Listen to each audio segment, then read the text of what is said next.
welcome to Eyewitness News. Specifically, what crimes, and I'm using crimes advisedly here, has Atachia committed? Well, good evening. We are not saying he has committed crimes. We are stating, as a matter of fact, that we are worried about some of the utterances he makes and then also some of the positions he has taken. Already, we have had cause to complain about the procedure that he has adopted. I remember my senior colleague mentioned it, raised it, and it was overruled, so to say. Subsequently, we have seen a few things which have given us cause for worry. And under the circumstance, it has become necessary for us to state categorically that we do not think that the chairman is restricting himself to the remit of the committee and to the assignment that the speaker gave him. And the way he's conducting the processes at the committee leaves a lot to be desired. But our client has instructed us to do everything to cooperate with the committee to ensure that if there's anything at all that he can do to help them arrive at, the information that they are looking for to, deal with the issues that they are seized with, that will be done.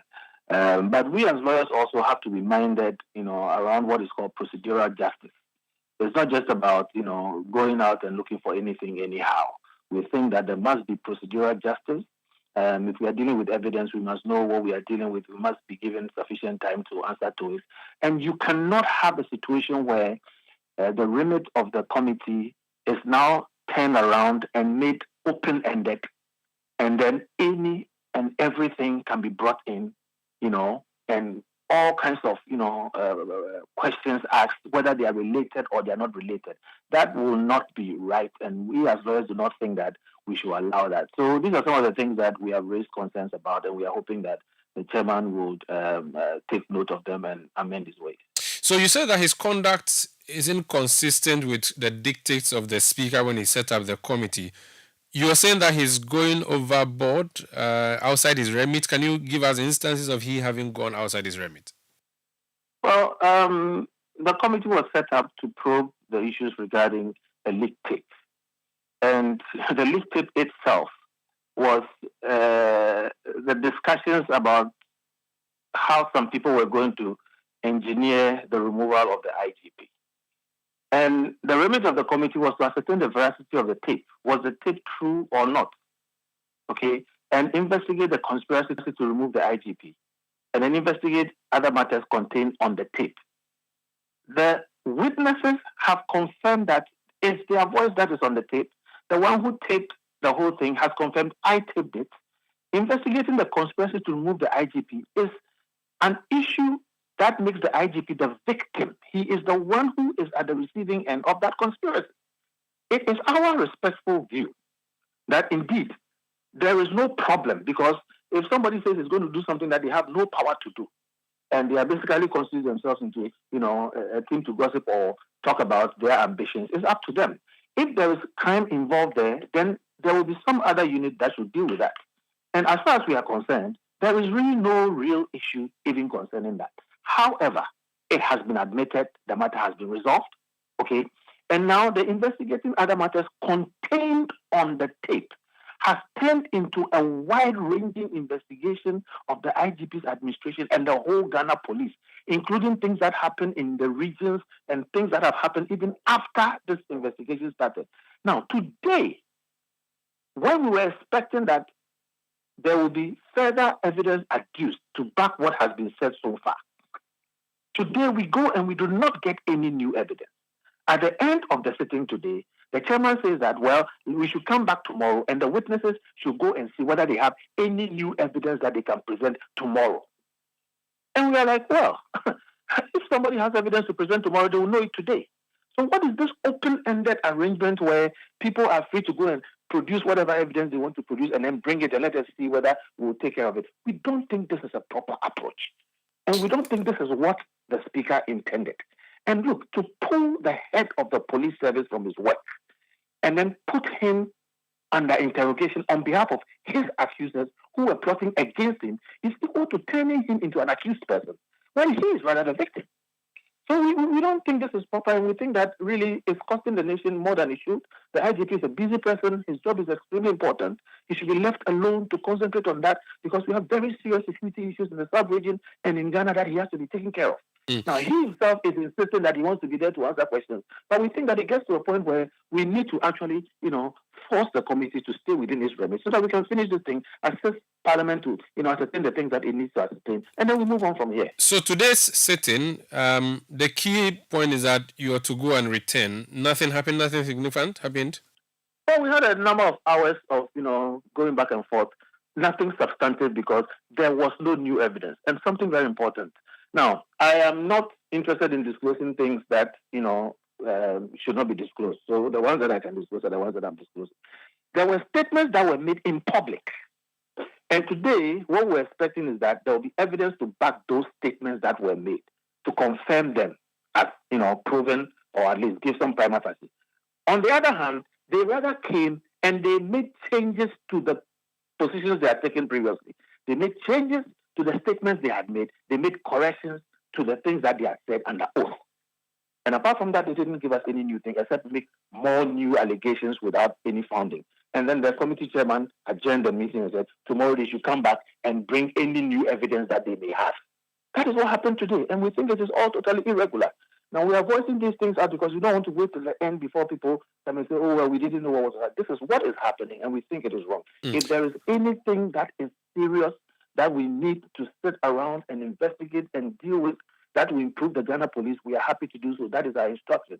But what is going on right now, I think it's actually going to undermine the morale of the Ghana police because you have officers who are serving under the IGP now going to Parliament, bypassing the police disciplinary and query system and all those elaborate systems that they have, going to Parliament, and now they are questioning their boss before the parliamentary committee about things that are not related to the remit of what the speaker, referred to them.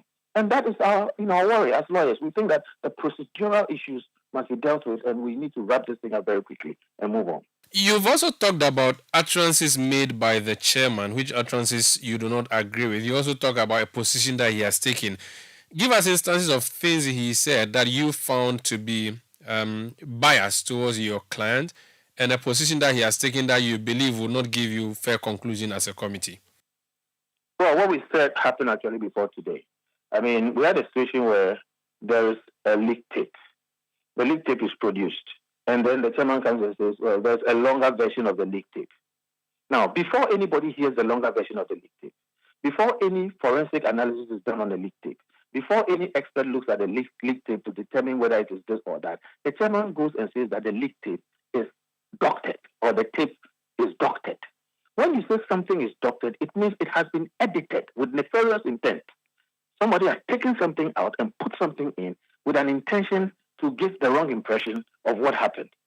Now, it is clear that you simply have a version of a tape, one which is short, the other which is long. And before it was heard and analyzed, the chairman came out and told the whole world that this tape is doctored. Okay, that tells you that the man has decided that the tape is doctored when he has no basis for it. Now, so far it turned out that the tape was not doctored. And the question we ask is, why was that necessary? Okay, and such prejudicial statements and some of the things that have come out, making it, open for everybody to come and give whatever complaint that they have about the IGP and turn it into a whole probe of the Ghana Police Service are things that have happened which give us cause for concern. We do not think that the remit of this committee is every and all things that have to do with the administration of the Ghana Police and indeed the tenure of the IGP. So why is he stretching it to all of that? And today was an example. So these are some of the prejudicial statements, like the tape was doctored when it wasn't doctored, and the proof has come out. The people have said, no, it isn't doctored. It's just a longer version. And they have said that everything that they have heard is still the same thing on it. Why did the chairman have to go out and make those statements before he knew anything had happened? And indeed, that had not happened. And why do we still have this open-ended, long-ranging, probe of the Ghana Police and the IGP, which has converted he who is the victim into an accused person? And why is the chairman the person questioning and putting the IGP under interrogation on behalf of junior officers or officers junior to him who are accusing him without fact?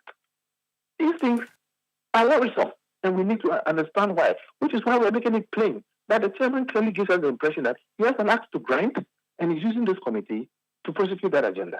Prior to this meeting, did the chairman have any personal scores to settle with the IGP? I would not know if he has personal scores, and I speak to the matters of fact. Whether he has personal scores or not is really not important to me. The issue is that when you have a situation where the speaker gives you a remit as chairman of a committee, you actually have been sent to do a work on behalf of the speaker. You have to limit yourself to that. Even if you have something against somebody, you limit yourself to what you have to do. So we think that his personal scores or whatever with his IGP is not an issue. The issue is that you should do your work as it has been handed to you. You should not stretch it beyond the proper remit. And you should not try to bring every and all things in a probe that is really about something which we think is idle gossip and should not be taken seriously. So the IGP returns tomorrow and the day after to Saturday? Well, that is the nature of the invitation. But today, it turns out that there was nothing new to deal with. And I'm saying the chairman said we should come back tomorrow. We asked, what about? He says, come back to see whether there will be any new evidence that we need to interrogate. And we asked, how is that, a proper process? If there's going to be new evidence, one, we should have the benefit of it. We should be able to study it. We should be able to respond to it. How do we come tomorrow only to come and find whether there will be new evidence? But you go either way, wouldn't you? We are lawyers and we are under instruction. If you left it to me alone, I may give a different advice. Our client has insisted that we cooperate fully. And sometimes even when we advise that maybe we should do things differently, I think the whole idea is that we make sure that we leave no doubt that we will be able to answer every and any question. Okay. Just that it is also important that we do not make this open-ended and something that lasts forever. It should come to an end at a point. Thank you. We'll go tomorrow and we'll continue from there. Thank you so much for your time. That's Kofi Bento. He's one of the lawyers for the Inspector General of Police.